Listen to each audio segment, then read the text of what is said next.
Saudara-saudari yang dikasihi oleh Tuhan Yesus Kristus, selamat berjumpa kembali dalam program Arus Hayat Voice. Judul kali ini adalah Mengalami Kemerdekaan Roh Itu. Pembacaan Alkitab diambil dari kitab 2 Korintus pasal 3 ayat 16 dan 17.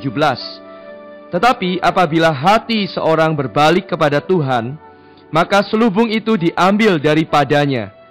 Ayat 17, sebab Tuhan adalah roh, dan di mana ada roh Allah, di situ ada kemerdekaan.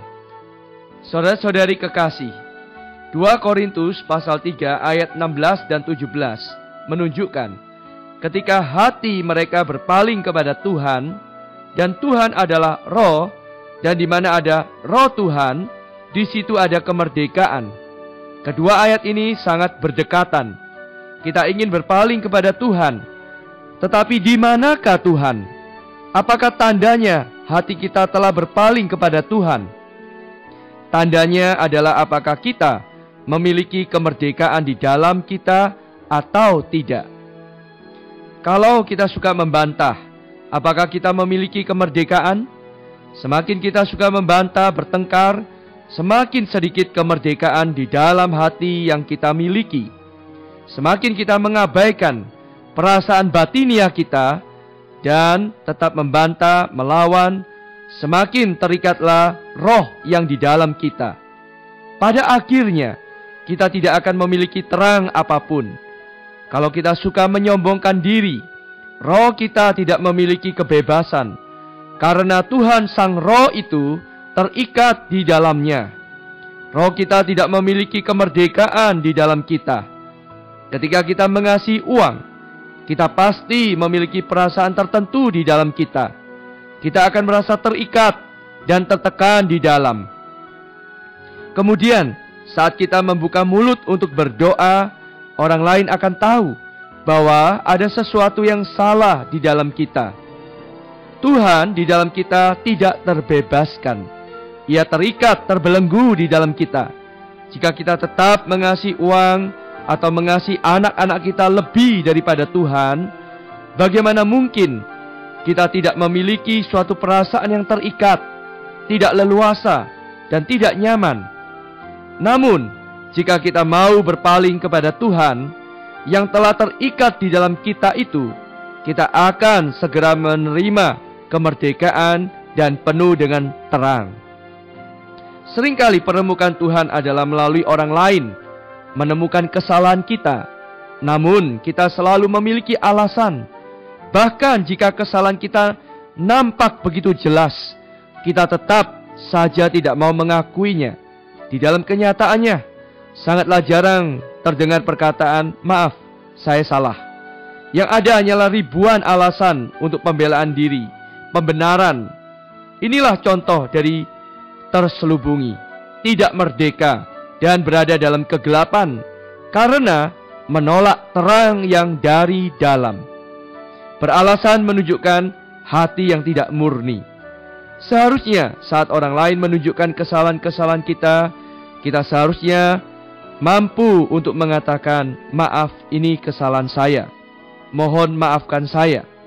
Jika kita dapat melakukan hal ini, roh kita merdeka dan kita akan menerima terang.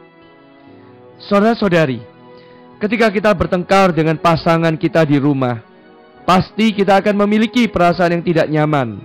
Jika terus-menerus membantah, kita akan kehilangan perasaan damai sejahtera di dalam batin kita. Kita perlu mengakuinya dan bertobat kepada Tuhan.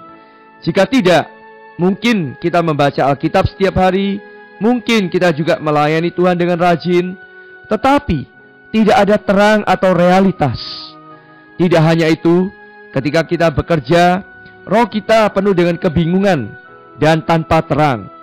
Setiap hari kita bangun lebih awal dan membaca Alkitab. Setiap hari kita mungkin masih melayani Tuhan, mengunjungi orang dan merawat mereka. Namun, kita tidak memiliki penglihatan yang segar atau perasaan yang segar di dalam kita. Namun, seseorang yang hatinya murni mau menerima sorotan terang dari perasaan ketidaknyamanan di dalamnya, ia akan bersinar dan akan segar setiap hari. Ketika ia datang ke hadapan Tuhan, ia akan menerima terang. Rohnya selalu jelas dan pasti akan arah pelayanannya dan pergerakan Roh Kudus.